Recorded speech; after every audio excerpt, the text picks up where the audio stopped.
मैं तुम्हें मधु कि तुम नाश्ता ठीक से नहीं 4 बजे तक इतना सारा नाश्ता बनाती हो, थोड़ी बहुत तो ऊंच नीच हो ही जाती है। और यही ऊंच नीच अगर हमने तुम्हारी सैलरी देने में कर दी तब तो तुम्हारा मुंह बन जाएगा। अभी भी कह रहा हूँ काम सुधार लो अपना। शमशेर की बात सुन मधु का मुंह बन जाता है। चाहे गर्मी हो या ठंड, उमा के परिवार वालों को सुबह 4 बजे ही नाश्ता करने की आदत बन चुकी थी, जो उमा ने ही शुरू से अपने पूरे परिवार वालों में डाल रखी थी। और मैडम, हो गई शादी की शॉपिंग या और कुछ बाकी रह गया है? अगले हफ्ते से हमारी शादी की रस्में शुरू हैं। हाँ बाबा, सारी शॉपिंग कर ली है। और मामी तो आज मुझे कह रही थी कि थोड़ी बहुत कुकिंग भी सीख ली, लेकिन मैंने तो कह दिया कि मेरे होने वाले हस्बैंड के घर पर मेड है, तो वाला खाना बनाने की मुझे क्या जरूरत। क्यों, सही कहा ना मैंने?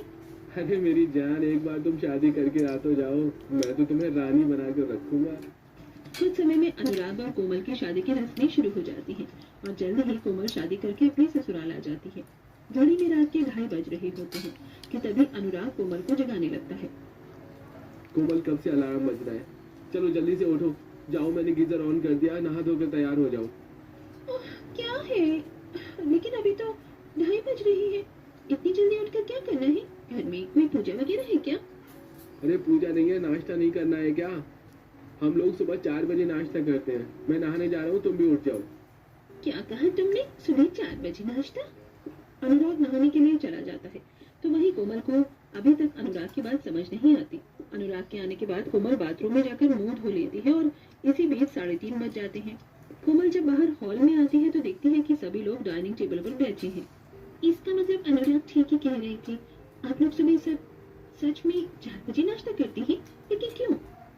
अरे बहू, माँ जी ने हम सबको शुरू से ही आदत डाल रखी थी, और अब तुम्हारे ससुर जी और अनुराग का ऑफिस भी काफी दूर है, इसलिए सुबह 4 बजे उठकर नाश्ता करके ये 7 बजे तक चले जाते हैं। कोमल भी टेबल पर बैठ जाती है तो वहीं मधु डाइनिंग टेबल पर नाश्ता लगाती है और नाश्ता करते करते कोमल मन में बोलती है, अनुराग हमेशा कहता था कि उनके घर में सुबह जल्दी नाश्ता होता है, लेकिन इतना जल्दी ये नहीं पता था मुझे। पर इससे मुझे क्या, मुझे कौन सा 4 बजे उठकर नाश्ता बनाना है? नाश्ता तो घर की नौकरानी बनाएगी, आराम से खाकर दोबारा सो जाऊंगी। अब इसी तरह 1-2 दिन गुजर जाते हैं। रोज आधी रात में उठकर कोमल को नाश्ता करना बिल्कुल पसंद नहीं, लेकिन अपने ससुराल वालों की वजह से कोमल को हर रोज 4 बजे नाश्ता करना पड़ता। इसी तरह एक दिन, ये क्या पोहा बनाया है तुमने? सारे पोहे में जला जला सा स्वाद आ रहा है। और ये कॉफी है, इसे पीकर तो मेरा कॉफी जैसा मन हो रहा है। वैसे तो तुम सैलरी इतनी लेती हो और नाश्ते के नाम पर ये बकवास नाश्ता हमें खिला रही हो। आप लोग बार बार मुझे पैसों का दाना क्यों देते रहते हैं? अगर मैं पैसे लेती भी हूँ तो रात के 2:30 बजे आके आप लोगों के घर में सुबह 4 बजे नाश्ता भी तो बनाती हूँ।